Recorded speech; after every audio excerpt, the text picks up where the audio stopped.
now call this meeting to order. My name is Ron Whitaker, president of Golden Speakers Premier Toastmaster Club in Fairfield. We're meeting here tonight at 7:30 at the United Methodist Church in Fairfield at the corner of Briggs and B Street. The theme tonight is Nelson Mandela. It always seems impossible until it's done.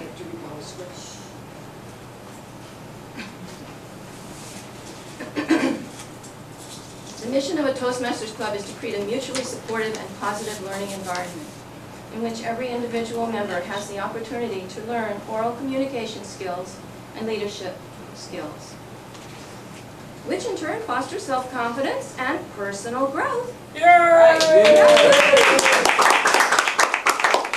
Some of us can vouch for that, for sure. Ha! Tonight we have a short section of impromptu speeches called table topics, and then 3 prepared speeches that will be 5 to 7 minutes long. I would like to explain the role of our Toastmaster. Tonight we have a Madam Toastmaster. She is our genial host who will conduct the entire program and introduce participants. She creates an air of interest, expectation, and receptivity. Our Toastmaster tonight is Jean Symington Craig. Please help me welcome Jean.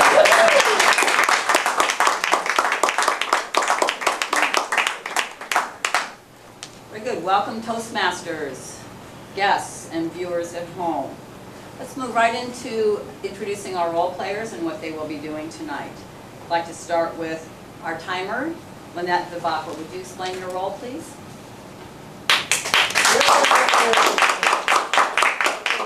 This is my first time. So for the table topics, the speaker is allowed 1 to 2 minutes.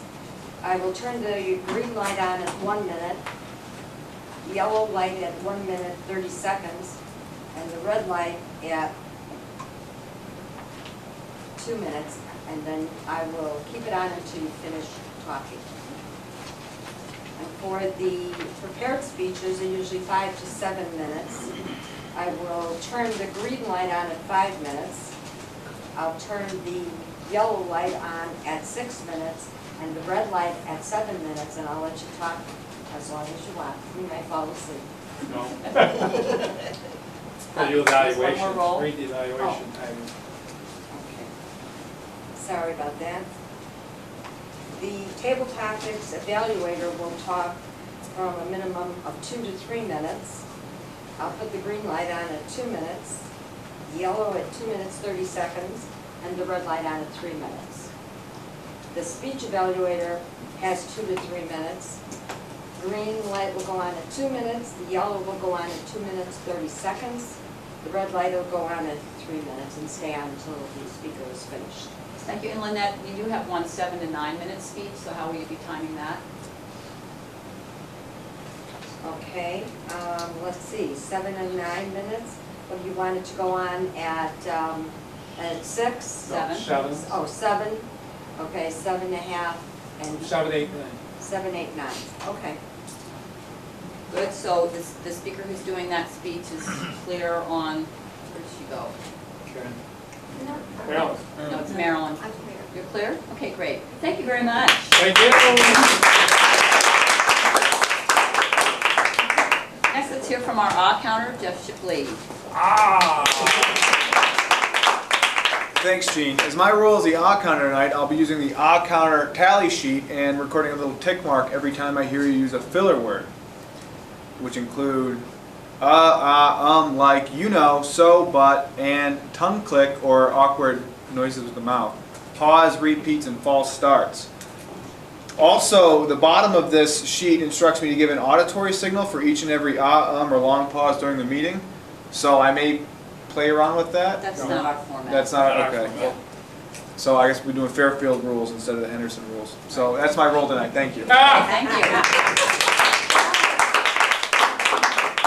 Some clubs will actually ding-ding or double a whistle. They do all kinds of things. Well, I would never suggest anything that crazy. Okay. Thank you very much. Finally, our grammarian, Rhea Saint.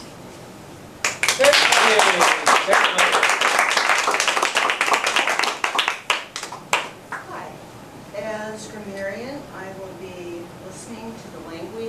5 members during the meeting. We'll be making a note of any exceptionally good or bad uses of the language, and I will be giving a brief report at the end of the meeting about what I hear and observe. And I'll also be listening for the word of the day, which is efficacious. Efficacious. It's an adjective. It means capable of having the desired result or effect. Effect as a means, a measure, or remedy. A sentence example would be, the medicine is efficacious in stopping the cough. Thank you.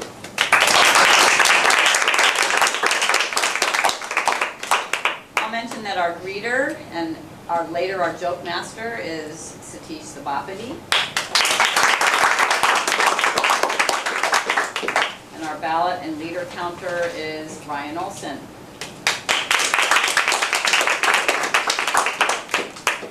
Toastmasters is efficacious for building oral communication and leadership skills. Yay! How many can say yes, they understand that?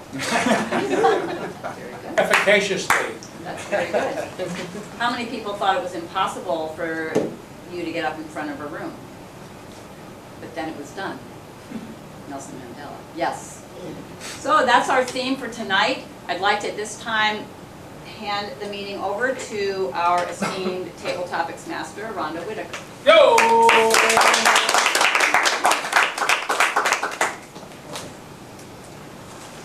We don't have any guests tonight, except we do have one who's a very familiar Toastmaster, Mr. Donald Wadley.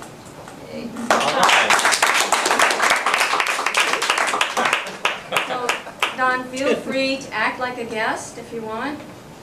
You can do table topics. Do I know how to do that? People without a role are invited to do table topics first. We'll see. Okay, if you would like to come up first. All right. She's going to throw me to the lion straight away, I can see. Hi, how are Hi, you? how are you? Very good. Nelson Mandela, oh, pick a number between 1 and 4. That way I don't have to sacrifice you, you can do it. Ah! 3. 3, very good. Nelson Mandela was sworn in as South Africa's first Native American president, May 10, 1994. Can you speak about a time when you were president? Ha! Ah! Ah! Thank you, Madam Topics Master. There was a time when I was president, this was many, many years ago, and I was living in Minnesota. A lot of people don't know that I lived in Minnesota. Yeah, why sure I did. And I was at that time, well, I had a habit, and in order to finance myself in that habit, I had to do something really nasty, which was I became a dealer. And they elected me president of the Minnesota Antique Dealers Association. And what I found about being president, at least of that group, was that, I'm going to get on some thin ice here. In that organization, remember this was in the late 70s, in that organization, roughly half the members, well, let me say it this way. 3/4 of the members were men. Almost everybody in that whole group was paired up. Ha! Somebody got it. But it was interesting in that, as being president of this group, I was allowed to delegate a lot of work. So it soon became apparent to me that I had to be careful exactly which guy I offered some work to, because it might cause a problem. Madam Topic Master. Yo!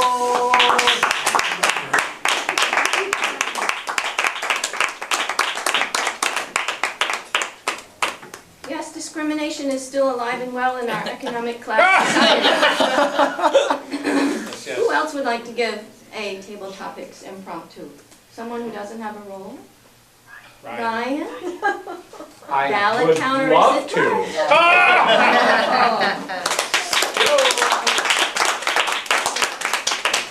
pick a number between 1, 2, and 4. 1.3? All right? Nelson Mandela said, "We are the ones we're waiting for." What do you think he meant?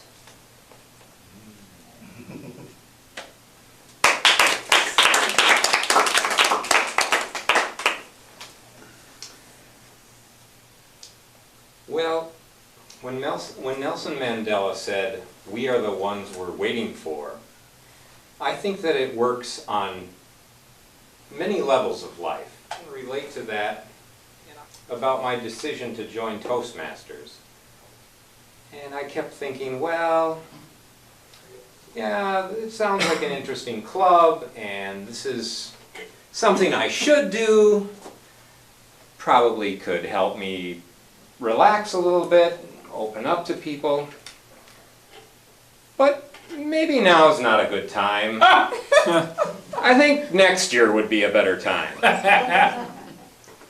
Well, you know how fast next year comes, because this is my next year, and I finally had to be the one that I was waiting for and commit to join myself. And I think that's true in just about any walk of life or big decision where there's a tendency to make excuses, blame other people, expect someone else to step up to the plate. But really, you're the one who can change the world around you.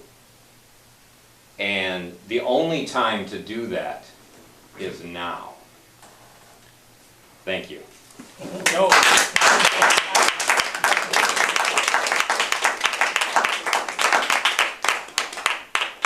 I'd like to mention that this lectern is something that needs to be controlled. And whoever comes up here takes control of the lectern. It's like driving a bus, a big bus. Nobody's driving the bus. Where are we going? So when you come up, our symbol of taking control of the lectern is shaking hands with the person that's giving it to you, and then shaking hands with them to give it back. We have 2 more questions. Do we have time for 2 more, Tom? Sure. Okay. Who else would like to say something spontaneous tonight? Cindy? Oh, okay. Yo.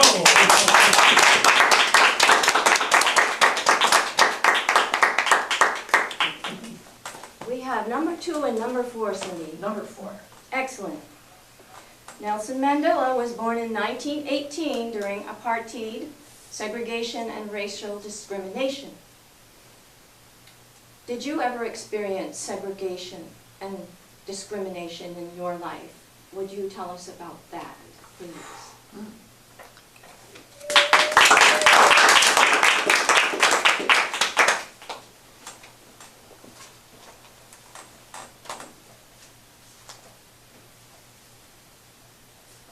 Fellow Toastmasters, distinguished guests, and viewers at home.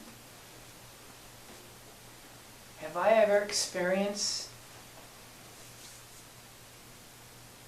racial Discrimination. discrimination?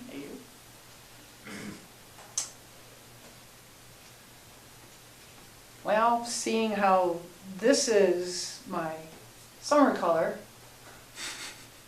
not so much. But seeing how I am female, yes, a little bit. And I may not know exactly how much, actually, if I was ever discriminated against.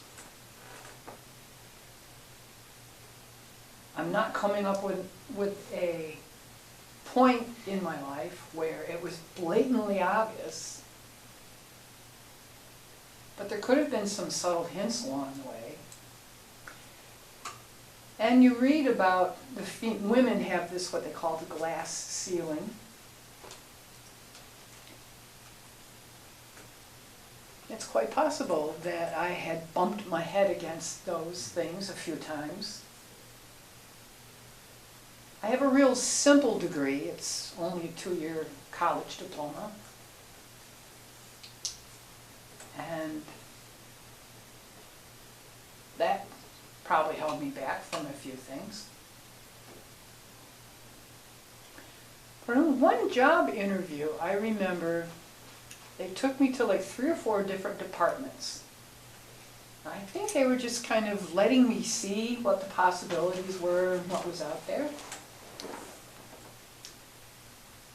But the most recent thing that I think was actually a discrimination, and it is against the law, is age.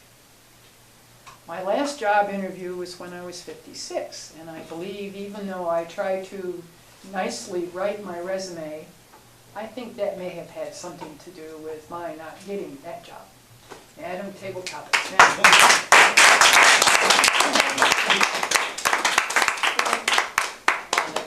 Rhonda, one more. We have time for one more. We have some people who have just come in. We have one more table topics to do. Who wants to wrestle for it? Upendra Sharma. All right.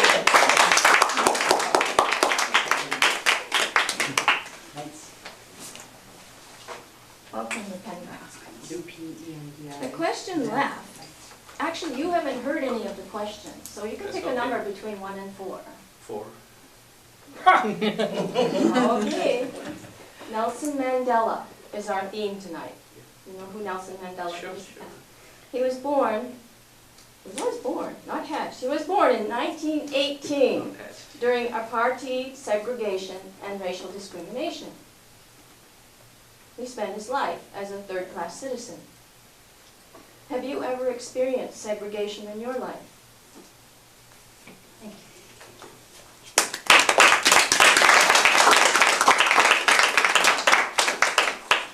My greatest respect is for Nelson Mandela. He fought for apartheid. He felt like a third-class citizen when he was growing up. He never gave up. He is 95. He's still not giving up. I love the man. And who inspired Nelson Mandela? Martin Luther King was Mahatma Gandhi. They learned the spirit of fighting from Mahatma Gandhi, my another role model. But question is, have I ever felt like a third-class citizen in my life? Yes, I have. And that was not too long time before, when I had a car accident. I was not able to pee, I was not able to poop, I was totally handicapped, I didn't know whether I will go back to work.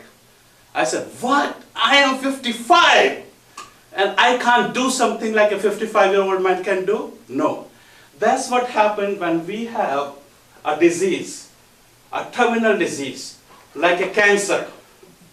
People who are diagnosed with cancer, they feel like a third-class citizen. They say, how is it going to affect my life? How is it going to affect the life of my caregivers? And that is a noble cause. Nelson Mandela fought his fight. Mahatma Gandhi fought his fight. Martin Luther fought his fight. And my fight nowadays is to fight against the cancer. If we can do, if taken a small step in stopping the cancer from this earth to find a better diagnosis, or even to give a comfort to somebody who is facing the cancer or who is giving care to a cancer, it will be a noble cause. Because those people that do feel like a third-class citizen, there is going to be a show in Fairfield on the 18th, which is Sunday. The price, whatever the price is 18. I remember that month. Anyway, please come and support the cause of the cancer. And it will be full of entertainment by magicians. They all feel like they should support somebody who is feeling like a third-class citizen. Thank you.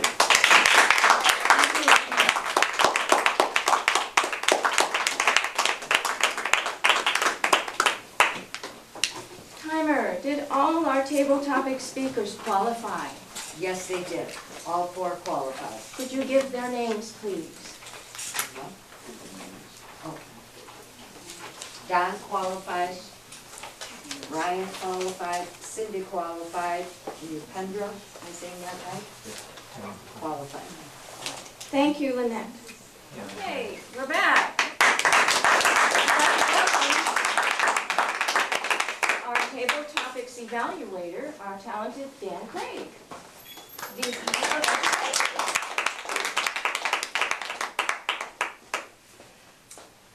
Thank you, Madam Topics Master, fellow Toastmasters, viewers at home.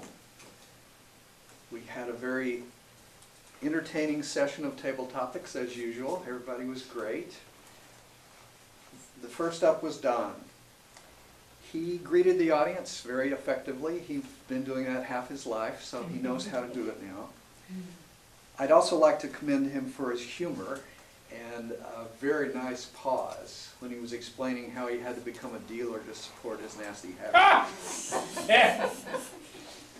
That was very effective. That was very efficacious. Oh! The one suggestion I've got for you, Don, is to move. I believe you gave the whole presentation from here. And if you'd come out and showed us a little more out front, that would have been a good idea.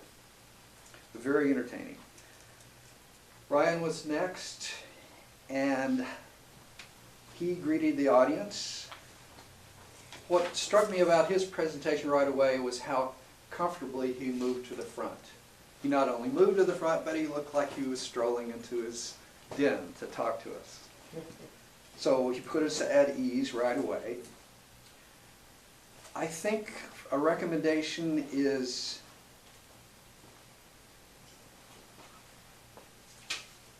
watch the filler words. Your first word was, well. Ah! I had to find something.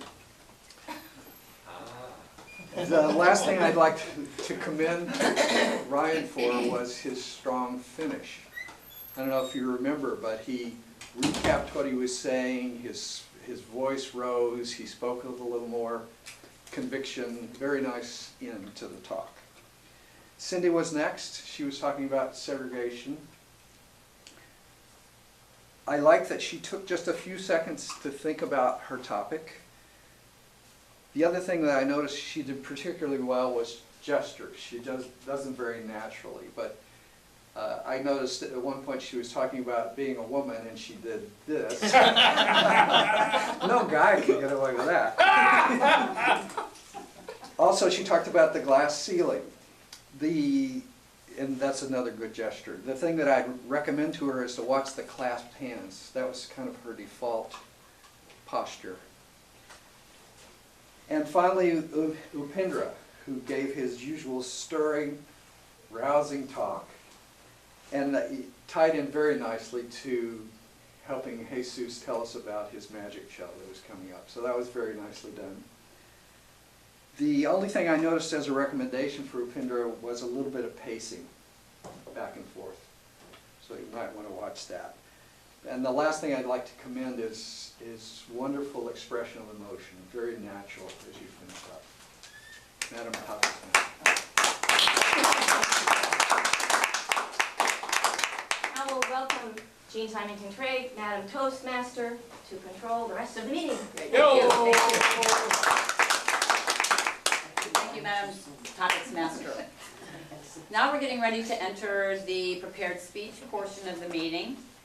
First, I'd like to ask Jyoti Raj Adhikari to read the objectives for our first speaker, Karen Aoki. Go!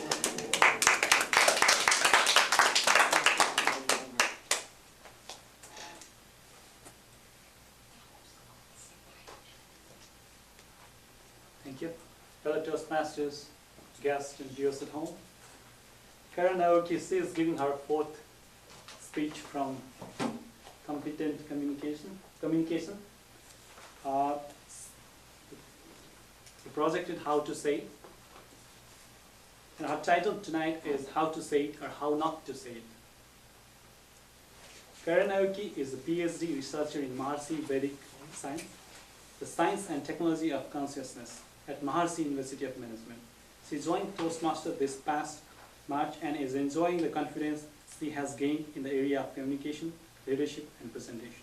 Tonight, she will talk about the subtle influences of culture and consciousness on communication by drawing on her experiences growing up in a bicultural home in Japan, coupled with the knowledge she has gained through her studies in Maharishi Vedic science.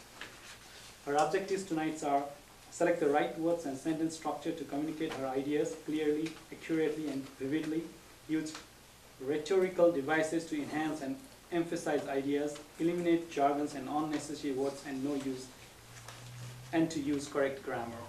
Let's welcome Karan for her fourth speech.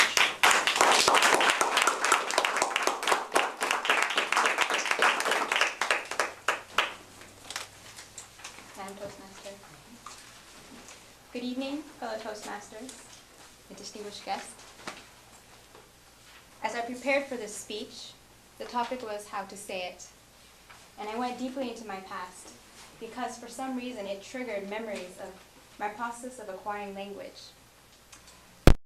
In a big bicultural home, as my evaluator mentioned, my father is Japanese, my mother is American. I learned English as my primary language. That was my native language. But I learned communication styles from Japan. So when I came to the United States, I had a whole mix of influences, and I couldn't really sort it out. I knew I was getting into communication jams fairly regularly, but it wasn't until about March that I really started to pay attention because there was a pattern to these miscommunication pattern problems, particularly in the area of conflict and tension. I would either go into silence, or I would finish my sentences or leave them incomplete. So I decided, okay, I accept that I need some tools for communication. So I joined Toastmasters. Ha! Okay. I'm on speech number 4, how to say it. And I started to pay attention into how we deliver a talk. The hows of a culture.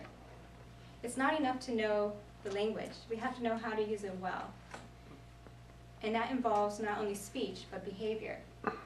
What do we learn at Toastmasters? What are the values that we learn here? We are evaluated for appearance, how we use our eyes. It's a big point here. And it makes me laugh really because using eyes feels really invasive to me, and I had to look at that. My response feels like an invasion. That's a cultural value that I grew up with. I shared my topic with my mother, who did her graduate work in intercultural education and communication. And so she sent me information about cross-cultural communication. And I looked at Japanese-style communication and American-style communication. Completely opposite paradigms. What's accepted in one culture is completely frowned upon in the other. So I'm having to relearn things so that I can use effective communication patterns in the US context. And more specifically, a Fairfield type of environment, because we know it's not all the same across the world.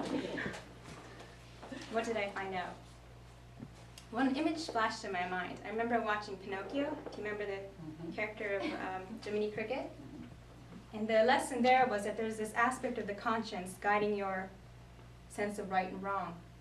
But they did not tell you that this is based on your culture.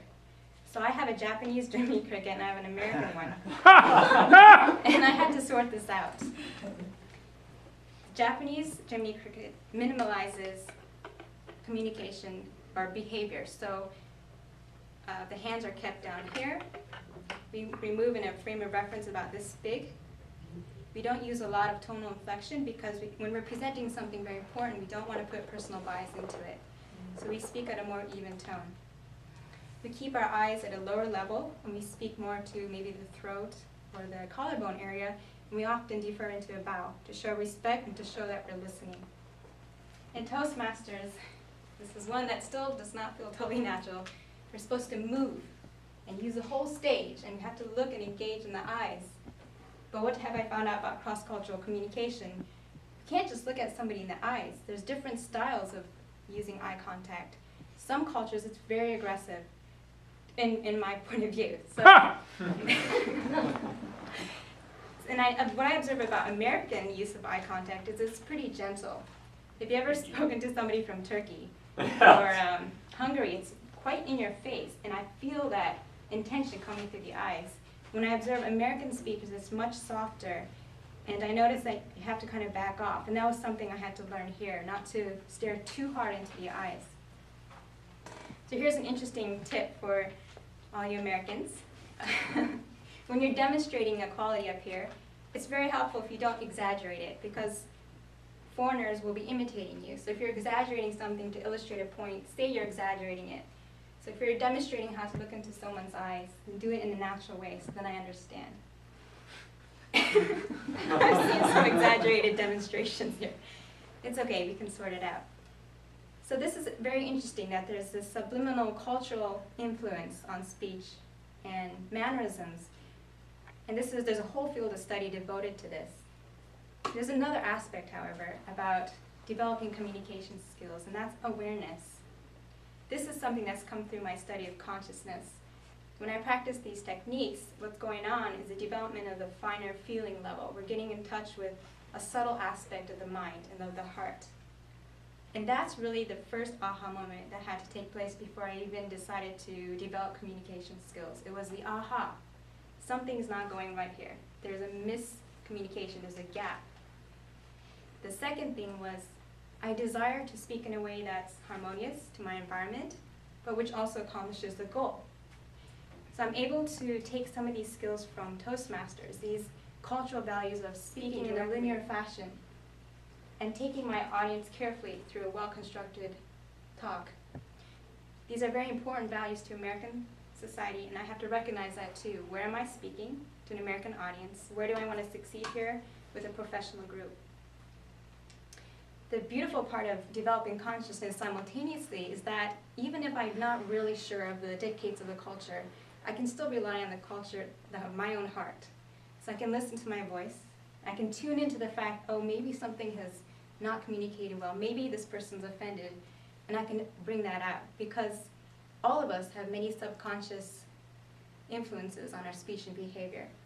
So I can at least own that and say, I recognize some miscommunication has happened here. I'm from this culture, and I recognize you're from another one. What has happened here? So I owe a lot to Toastmasters. It's uncovered a lot more than just shortcomings in speech development. It's also showing me that there are cultural influences, and it's providing very practical tools for functioning successfully in this culture. And Toastmasters. Yo!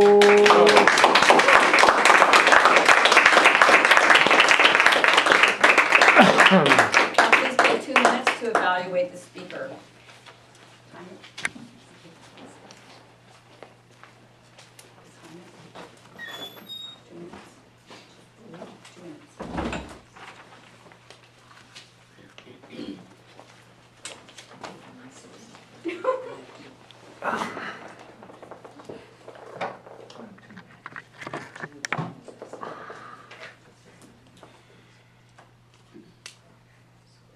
Now everyone ought to be jotting down some ideas for Karen. She obviously spent time and effort to put that together for us. So if you don't have a form, please raise your hand.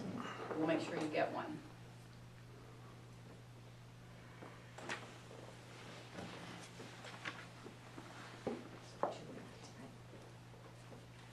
Right there, there's one.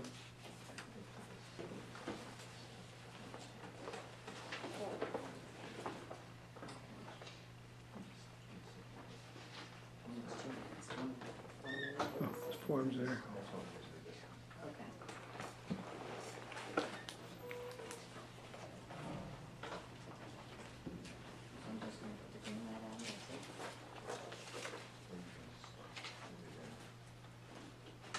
You need a pen, Jesus? I got a pen now, I need one. Just say that.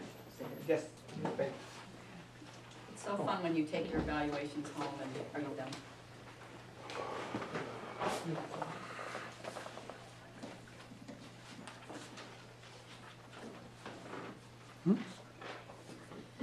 Well, go get some next time.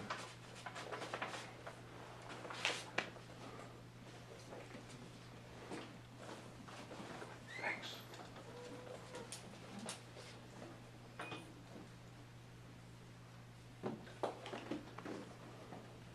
about anybody else, but I'm interested in going to Japan now and trying to talk and display and put this out here. I just find that fascinating. Fascinating. However, I'm in America, so here we go. Our next evaluator is Cindy Trainer, who will be reading the objectives for Marilyn Graber, our next speaker. Yes, yes. Yo!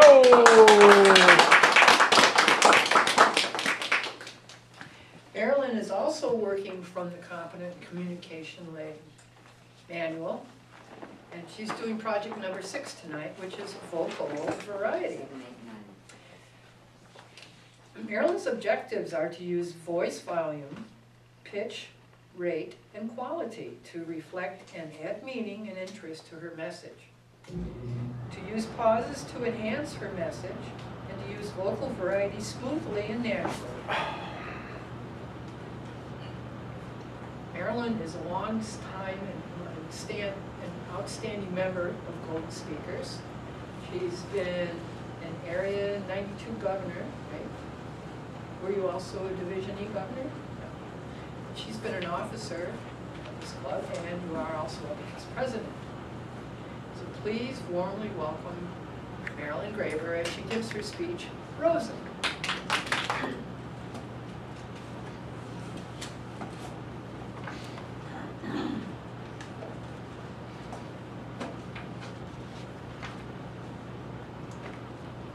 Fellow Toastmasters, distinguished guests, and friends at home. About a month ago, I was in a big rainstorm. I was setting off for Iowa City for my early morning yoga class. It was about 4:30 in the morning. And it started to rain. And then there was a deluge of rain pouring down. I couldn't see the center line in the highway. Lightning all around. I got scared. So I turned around and came back.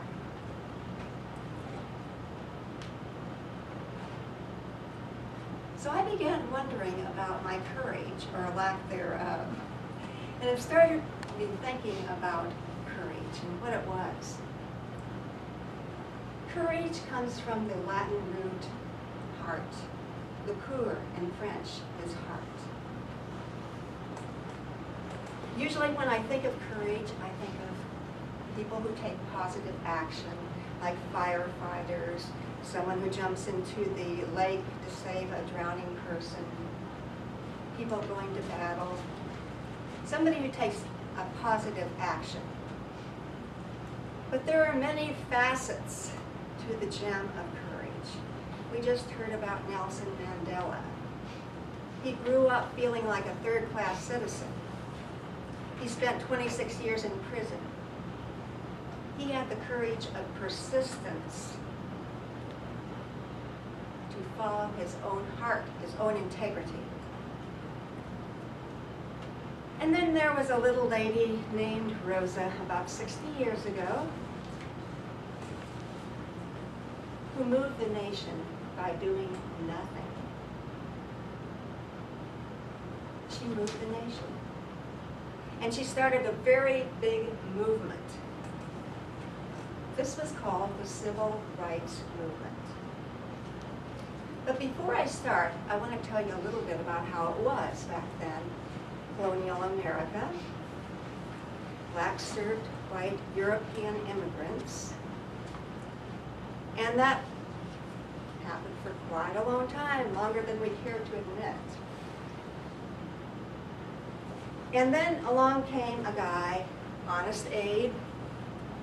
He sort of tried to change that. But it wasn't until 1863, the Emancipation Proclamation, when slavery was abolished. But it was really a couple years more than that. It was in 1865 when the 13th Amendment was passed and slavery was abolished officially. But even after that, there were a lot of problems. There were what we call the Jim Crow laws and the Jim Crow way of life, which said separate but equal is okay. There was a big case in 1896, Plessy versus Ferguson, which really legitimized the Jim Crow laws and really undermined this 13th Amendment protections of the Constitution. 1900, seat of Montgomery, Alabama. There was a city ordinance which said separate but equal is okay, and it's segregated by color of skin. One of the parts of this ordinance said that people of color had to sit at the back of the bus. And that was all people of color, not just blacks, but all people of color. The first 4 rows were reserved for white people. But if these first 4 rows became full, then the driver could go back. He had a sign at the 4th row. He could move that sign further back. He could push it back and make more room for the white people in front. This went on for 55 years. There was this lady, Rosa Parks, and I say was because she passed on a few years ago. She worked at a Montgomery Fair department store as a seamstress. She didn't bother anybody, she never got into trouble. She minded her own business, but she had to walk a few times. She had to walk because she couldn't take the bus. Why? Because it was standard practice back then for the drivers to ask the black people to exit the bus after they'd paid the fare and re-enter at the back door, especially if the first 4 rows were already filled with people. Now, our friend Rosa Parks, she had to walk a few times because after she had exited the bus driver just took off before she had time to get to the back door. 1943, particularly rainy day, Rosa had to exit the bus and board again. But while she was exiting, she dropped her purse. And while she was retrieving her purse, she just sat down in the whites only section just to get her purse. This so enraged the driver that once she had paid her fare and gotten off the bus, he just took off before she had time to get to the back door. Rosa had to walk 8 miles in the rain that day. And this is pretty common in Alabama for that to happen. Okay, let's fast forward 12 years later. Rosa gets on the bus after work this time. She sits in the middle of the bus. And the bus stops at a theater where a bunch of white people get on. And as luck would have it, it's the same bus driver as 12 years earlier when she dropped her purse. James Blake was his name. So James walks through the middle of the bus and he asks 4 people at the 4th row to move further back. Well, 3 people move back. But Rosa, she just moves to the window seat and looks out the window. And James says, "Y'all folks better let me have these seats. I'm going to call the police." Rosa just continues sitting there and looks out the window. So the police arrive, and Rosa says to the policeman, why do you push us around this way? We're not causing anyone any trouble." And the policeman says, "I don't know, but the law is the law, and you're under arrest." So this action prompted the Montgomery bus boycott, which started a very large movement. It propelled Martin Luther King, the 13th, into prominence and started the civil rights movement. In conclusion, there are many facets to the gem of courage. And Rosa Parks exemplifies one of these facets. She just didn't get up. She just didn't do what she was told. it's very efficacious to find your own voice and your own truth. And it takes a lot of courage. She moved the nation. You might even move the nation or the world if you have the courage to follow the voice of your own truth. Madam Toastmaster.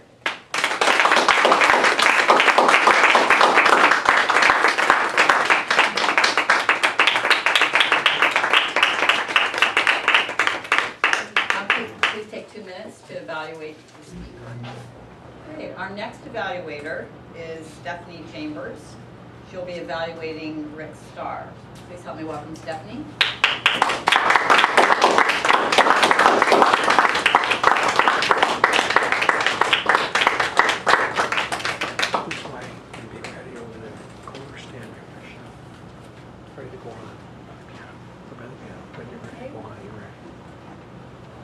Hello Toastmasters, fellow guests and viewers at home. I have the pleasure to introduce Rick Starr. He's going to be doing the second project in Competent Communicator Manual, Organise Your Speech. The objectives are to select an appropriate outline which allows listeners to easily follow and understand your speech. Make your message clear with supporting material directly contributing to that message. Use appropriate transitions when moving from one idea to another. Create a strong opening and a conclusion.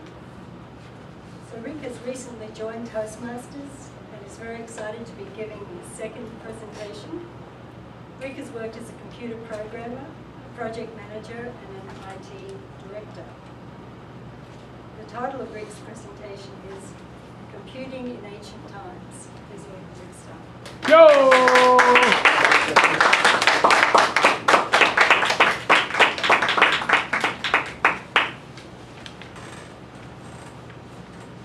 Toastmasters, honored guests, viewers at home. The title of my speech tonight is Computing in Ancient Times. And by ancient times, I mean the time before we had smartphones, before we had iPads, before we had PCs. Ha! The olden days of computing. So I'd like to talk about 3 things about the olden days. 1, what computers were like in those days. 2, what it was like to be a computer programmer. And 3, donuts. Nowadays, anyone who needs a computer at work has one at their desk.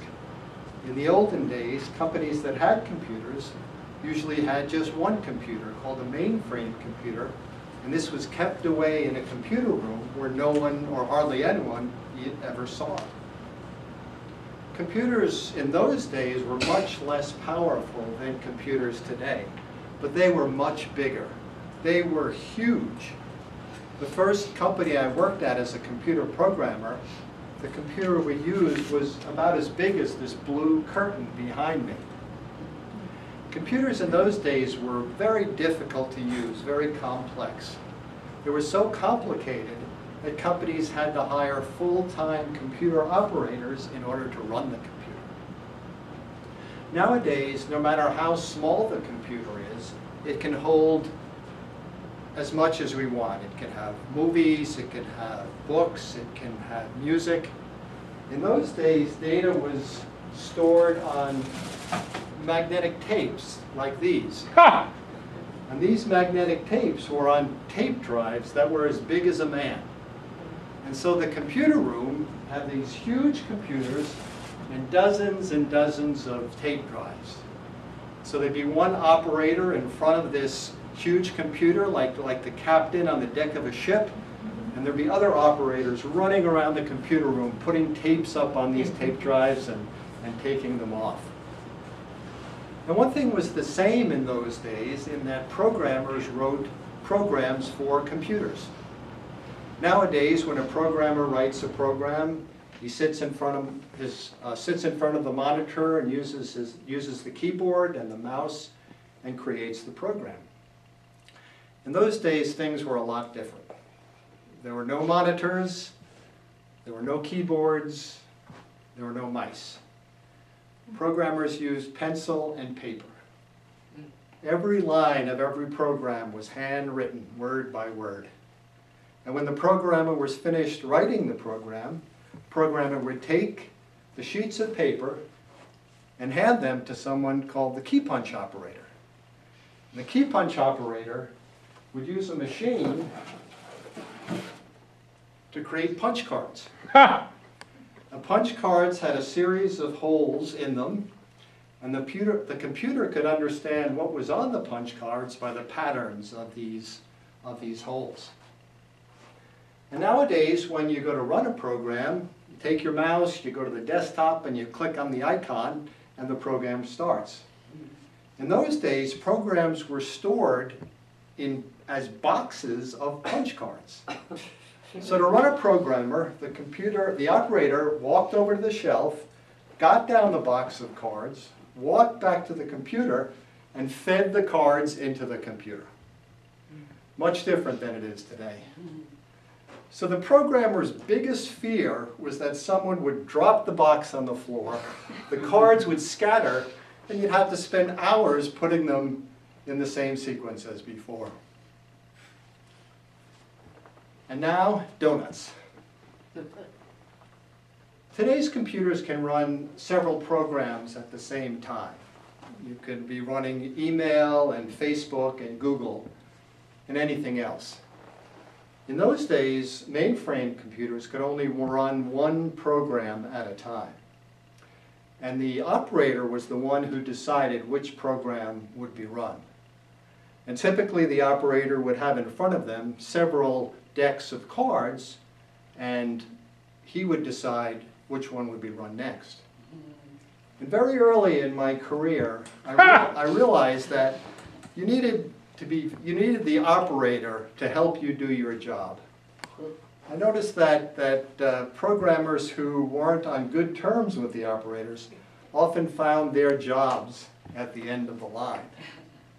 But if you were friends with the operators and you had to ask them a favor, you might get your job moved to the front of the line. So I found the most effective, most surefire way to be friends with the operators was bringing in donuts for them. They really responded to this. And going through my files, I found these donuts that I bought many years ago to give to computer operators, and I think they're still fresh too. So I hope you've learned a little bit about what computers were like in the old days, what it was like to be a computer programmer, and the key to being a successful computer programmer, donuts. Thank you. Yo!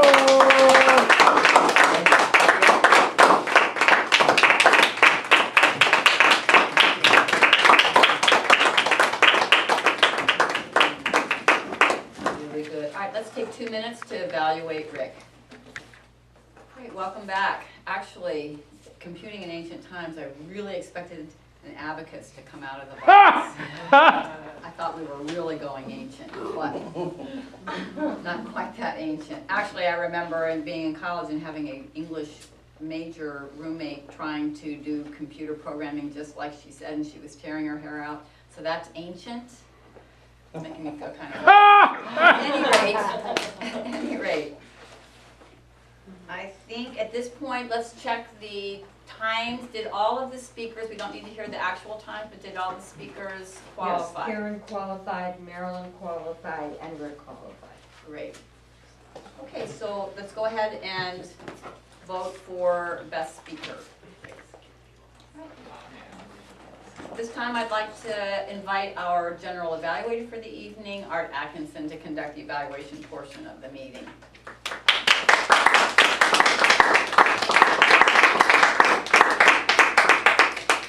Thank you, Jean. I'd like first to invite Karen's evaluator, Jyoti Raj Adhikaran.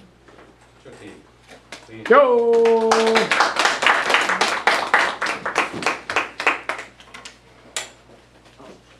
Good evening, everyone, again. Karen, especially. This was your first speech and it was fabulous. Your speech was good, your organization was very good. The gestures, the language, the words, selection of words. Perfect.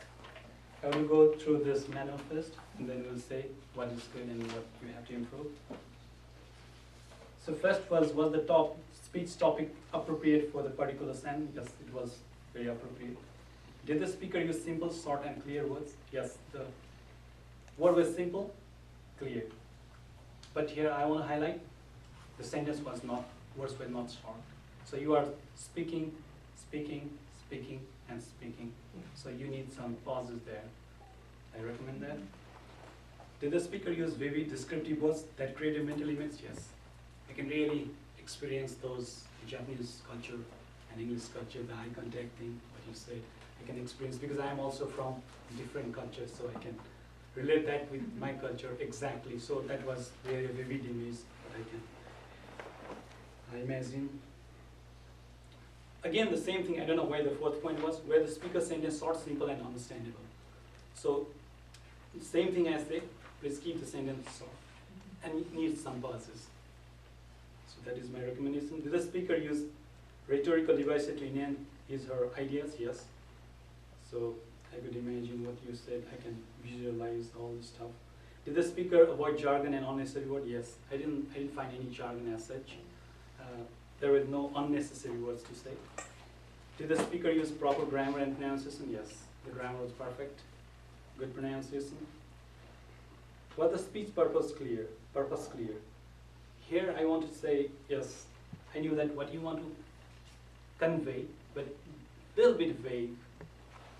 Here I want to say that whenever you speak, so exactly what Rick did, that is the way when we can understand the audience, what you're gonna speak.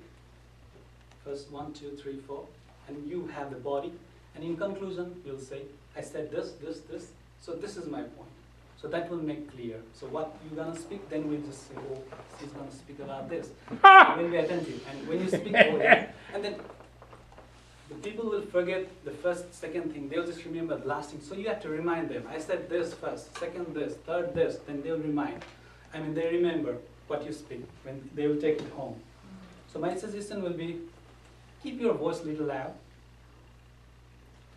Need some pauses in your speech. So give a pause, full stop, full point. Slow down. So when you stop one, just calm down, cool down, and so. And one more thing is, you're laughing in the middle, so I want to finish the sentence and laugh it so that makes a little more sense. Thank you. Yo.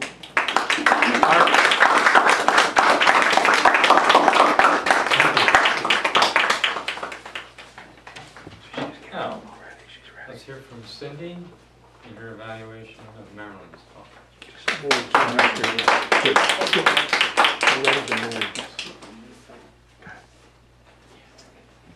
Fellow Toastmasters, our honored and esteemed guest, and viewers at home, but most especially Marilyn.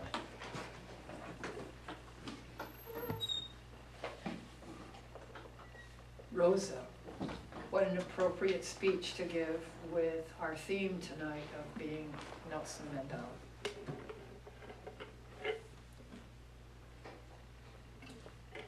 Your topic selection facilitated a lot of vocal variety when you were up here with the chairs and acting out the part of Rosa. I give you an excellent for that. You facilitated vocal variety. The AC was on part of the time when you were talking, and even though I was kind of in the middle, I had a little difficulty hearing. But when the AC was off, it was fine. That is one of the things a speaker needs to be aware of, is that the conditions in the room. So when the air conditioner is running,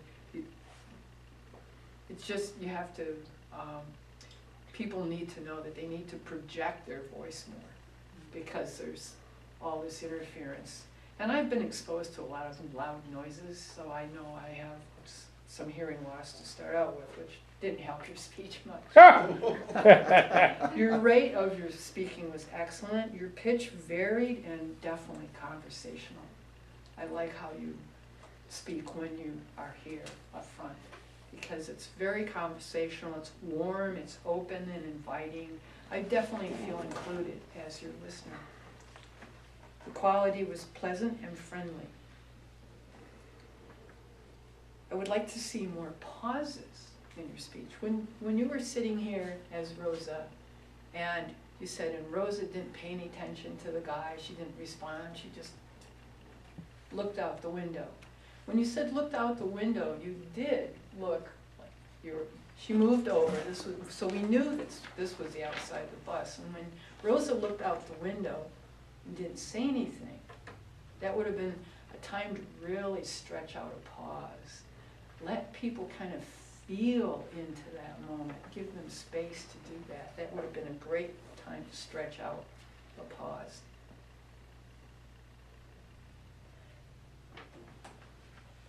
Your organization of your talk was very well done.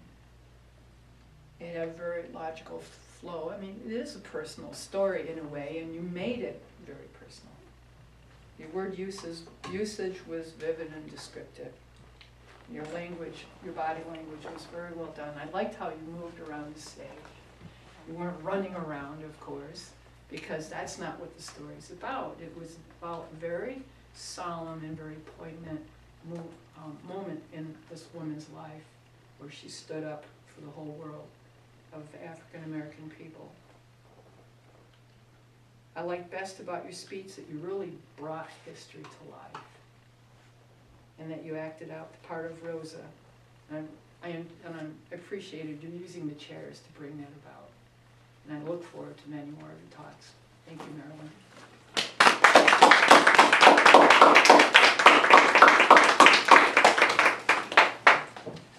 Now, let's have Stephanie tell us her evaluation on Rick Starr's talk. Yo!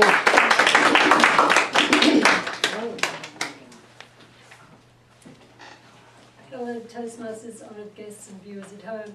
Well, I really enjoyed Rick's talk. It was very interesting and engaging talk, and I kept wondering what else he was going to bring out of the box. I felt a bit like Jesus' magic trick. You know? What else has he been collecting that most of us, well, some of us have never seen, but some of us probably have thrown away things like, I kept wondering if you're going to bring out one of those big old floppy disks that most of us don't have anymore because we threw them away. So I thought that was fun. The use of props and the use of humour was excellent.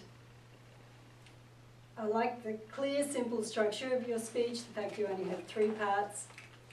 And I thought it was interesting that you made the third part the amusing part, because recently I've been reading or listening to a book about Judy Carter, who's a comedian, and that's what she recommends, is this use of 3s. The first 2 are serious, and then boom, something totally unexpected. We got the donuts, which we weren't expecting in a computing talk. So I thought that was excellent. That was a great use of humour. In terms of things that you could possibly improve upon, and I think you'll learn this as you go on, about using the stage for a specific purpose to help people keep the structure in their minds, you could have done the first part of your speech over here, and then the second part here, and then the third part here, and then come to the middle and wrap it all up. Also, if you pause between each section more, it also helps people to feel the distinct journey that they're being taken on. So you could try that next time. But overall, it was a wonderful speech.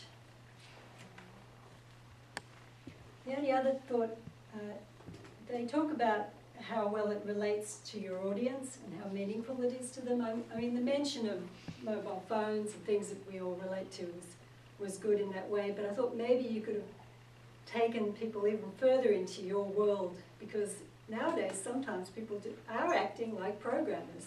You know, there are drag and drop things that you can create a website, something that before only a programmer could do. So maybe you could do that to just try and get people a little bit more involved. Because with these sort of talks, I mean, they're really interesting intellectually for most of us, but the more specific you can be, like what I actually programmed, what sort of programs I wrote, whether they were about how to do such and such, the more specific, it helps people to get more involved in the the challenge with these sort of topics is trying to make some sort of emotional impact a little bit as well. So perhaps if you find ways to include the audience a little bit more, then they might get even more out of it. But I thought it was a great second speech, so I look forward to more.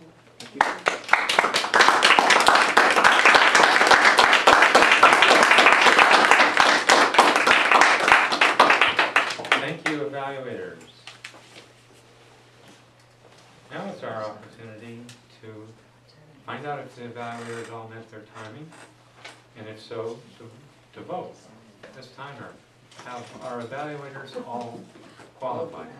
That would be Jody 4 of them. qualified, Cindy qualified, and Stephanie qualified. And Dan. Stephanie qualified, Cindy qualified, and Dan qualified.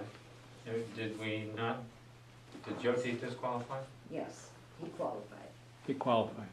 He did qualify. All 4, okay. So now would be the time to vote for best evaluator. Your choices are Dan, who evaluated table topics, Jyoti, Cindy. Now I'd like to call on Lynette, our timer, to give us the timer's report. For the table topics, Don was 1 minute, 58 seconds. Brian was 1 minute, 34 seconds. Cindy was 2 minutes, 14 seconds. And Upendra was 2 minutes, 25 seconds. For the speeches, Karen was 6 minutes, 57 seconds. Marilyn was 8 minutes and 45 seconds. Rick was 5 minutes and 55 seconds. And Dan, the evaluator, was 2 minutes and 50 seconds. And the speech evaluators, Jody was 2 minutes, 45 seconds. Cindy, 3 minutes, 13 seconds. And Stephanie, 2 minutes and 39 seconds. Thank you.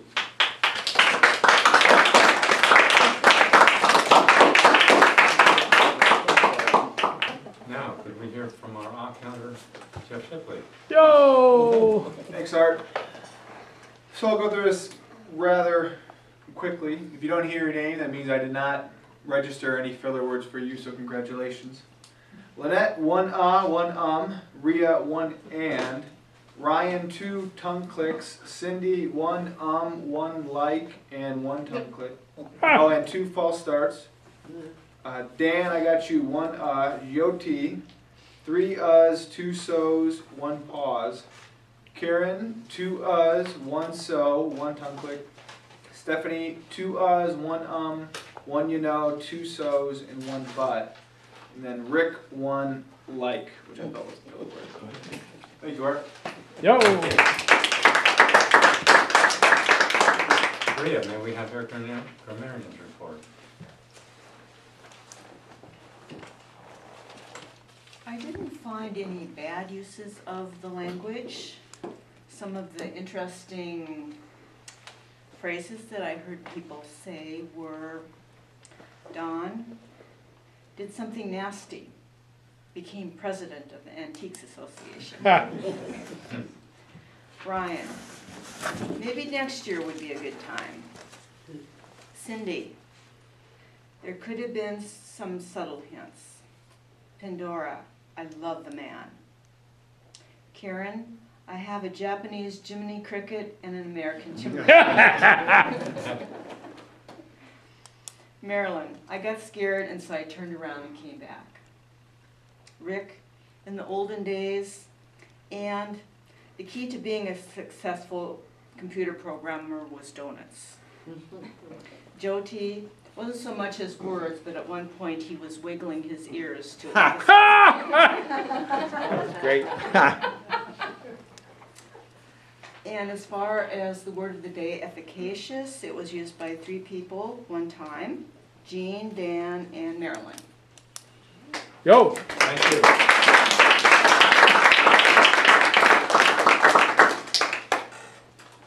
Now it's the opportunity for our greeter joke master, Satish, to hold Yo! the court. Let me see if I can share a joke which will beat tonight's donut joke. Okay, the first one is that's happening in a courtroom. The judge announces, Frank Smith, For breaking into a house in the middle of the night, I sentence you to a 2-year in prison. But Your Honor, pleaded Smith, last time I was in the court, you sentenced me to a year in a jail for breaking into a house in the day. If not in the middle of the night and not in the middle of the day, when am I supposed to earn my living? And I got one more. And this is a employee goes to an employer asking for a raise. And this is Sam. Sam walks into his boss's office. Sir, I'll be straight with you. I know the economy isn't great, but I have over 3 companies after me, and I would like to respectfully ask for a raise. After a few minutes of haggling, the boss finally agrees to a 5% raise, and Sam happily gets up to leave. By the way, asks the boss, as Sam is getting up, which 3 companies are after you? The electric company, the water company, and the phone company. Yo!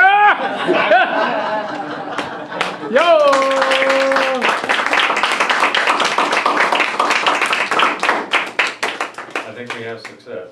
No, thank you. So, my own comments will be very brief. We had skilled evaluators tonight. My job is to point out what they did well and perhaps make suggestions. Dan Craig, he had 4 people to evaluate and he got through it in time. For Don Wadley, he complimented the pauses and the humor, suggested movement. He had suggestion for every one of his speakers. He had a compliment for what was done well by every one of his speakers. He commended Upendra for the tie-in, which was really spectacularly well done. Thank you, that was excellent. Tie-in between tonight's topic and the special event. Jyoti, as the speech evaluator, complimented Karen's language skills, the appropriateness of the topic, and particularly appreciated how her selection and explanation of the cross-cultural issue resonated with his own experience. He had a suggestion, a 1, 2, 3, 4 organization. He suggested vocal projection. He suggested pauses. So he had appreciations and compliments for what was done well. He had specific suggestions. Cindy, likewise, had specific suggestions. So she also suggested vocal projection, more pauses. She complimented the organization. She complimented the wonderful, call it pantomime or acting out, that Marilyn did so effectively using those 2 chairs. Stephanie complimented the prompts, the humor, the simple, straightforward structure, and particularly the fact that in the 3-part structure, the humor was chosen as the last piece, which was very effective in grabbing and maintaining attention. And she had a very insightful analysis, I thought, Stephanie, that you suggested that he elaborate that part of his talk, which is already potentially familiar with the audience, so as to engage them more fully in what he's going to share later. I thought that was a very insightful suggestion. Those are my comments. Now I would like to return the lectern to our Toastmaster, Gene Simonton Craig. Yo!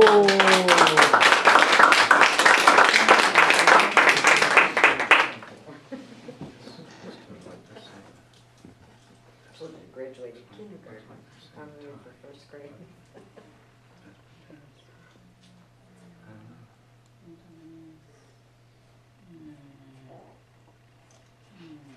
Great minds. All right, thank you for that little station break.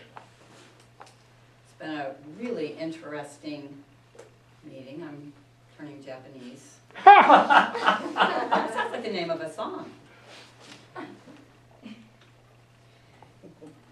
Do want to make one comment. Our illustrious president did talk about not leaving the front of the room right here. If you are the person here, I know it's tempting as someone's coming towards you, this is American, to meet them halfway. Come over here. We happen to be one of the very few clubs in the world that televises Thank you, all of you fans at home, for tuning in every week. However, if we head off over here, what are they looking at? Nothing, an abandoned lectern. So we always, and even if we weren't being televised, it's just the way we do it. So resist the temptation to leave. You could maybe move, okay, we'll make a little flexibility here. You could move one body width over, but see, you're still keeping an eye here. But don't come over here, all right?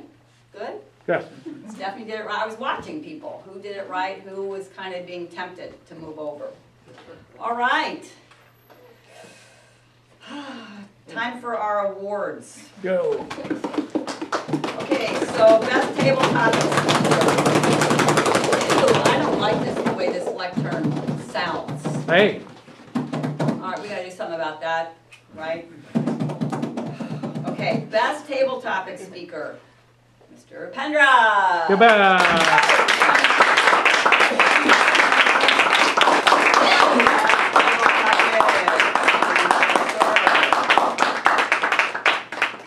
Thank you, and please come to Sordheim Center on Sunday, 7 and 8:30 to support a very worthy cause and the evening full of entertainment. Thank you very much. 7 o'clock is when it is? 7 o'clock on Sunday evening at Sordheim Center in Fairfield, Iowa. Okay, great, thank you.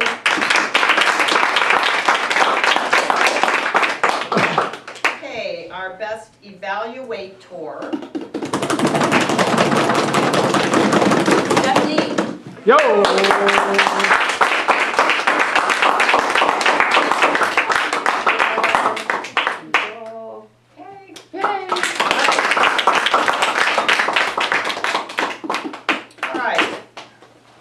Finally, and our best prepared speaker, our best speaker, Sayoki. You bet. Yo.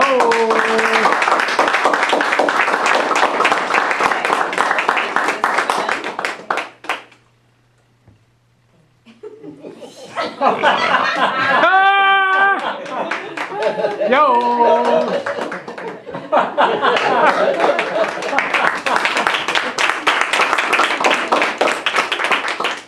This is all respectful, by the way.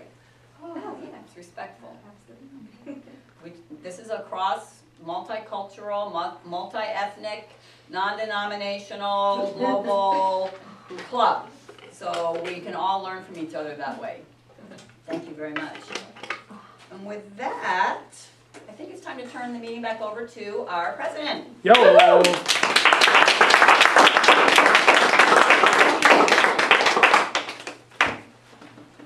Fellow members, honored guests, and viewers at home, this has been a wonderful evening.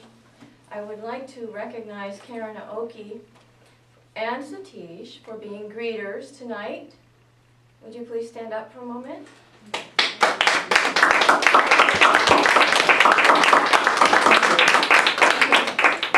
We are enhancing our meet and greet aspect of our meeting and putting more structure into it to make our guests feel more comfortable. There is something I've noticed that makes our regular members uncomfortable, and that's that the evaluation sheets are out there to be picked up when you come in. I would like you to please do your best to look at that table, meet and greet table, when you come in, and pick up those sheets and the ballot.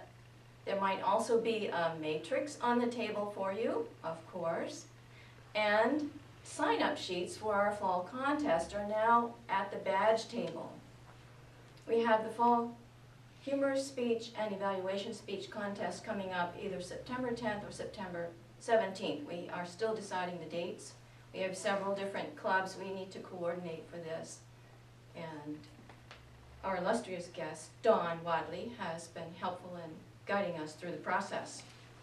Dawn, I would like to ask you if this meeting had some meaning for you tonight, if there's something special about it. Oh, thank you, Rhonda. This meeting is always kind of like a special thing for me. It's a welcome meeting, and it's an active meeting, and I really enjoy the fact that we can get together and laugh. Ha! See what I mean? Yeah. Thank you very much. Thank you, Dawn. week, we will have an award ceremony for the DCP heroes who helped us achieve the 10 goals. We will have several people we're giving awards to. It will happen at the beginning of the meeting. And you're welcome to bring something of appreciation for the DCP heroes last year. If you have something that you think would be meaningful to them, like a certain Toastmaster magazine or a plate of cookies, you can bring that. I would like to say thank you to everyone who participated and contributed to the meeting tonight. Sensational job. We are now going to close this meeting with a short report from 2 of our officers. Dan, I would like you to give us an update on the survey, the membership survey process with Easy Speak. How many people have to go? 10 people have done the online survey. I think we could do better. So maybe I'll send out another reminder. Thank you, thank you. And also our VP Public Relations, Jeff Shipley, I would like to ask you to give us an update on the article that you published, or ran, where it ran, and when. There was just a little blurb. It was in the lifestyle section of the clubs of the Fairfield Ledger on Thursday. Had a nice, little update on the club, what we're up to, and how successful we are, and how this is a great place for enthusiasm and laughter. And we invited everyone to come to help earn our awards. So I think it's moving well, and we're going to discuss more organized effort to outreach and really build our membership and get that image out in Fairfield. Protect the brand, or project the brand, rather. So. Thank you, Jeff. I just wanted to ask Jeff, since you're going to be honoring DCP awards next week, do you have a plan for an article to come out with mentioning individual names and accomplishments? Yeah, we hope to do that. Okay, because that I think is really Right. good for people, because they know each other. Everybody knows each other. So. Recognition. It builds self-confidence, it lets us know that we're appreciated, and it acknowledges that we have achieved a goal. And Toastmasters has positive goals. Has anybody here got a positive goal tonight? Like go home and get some good sleep? Thank you. I will now conclude this meeting. Stay and pick up. Please stay and help us put the room back together and take down our stage.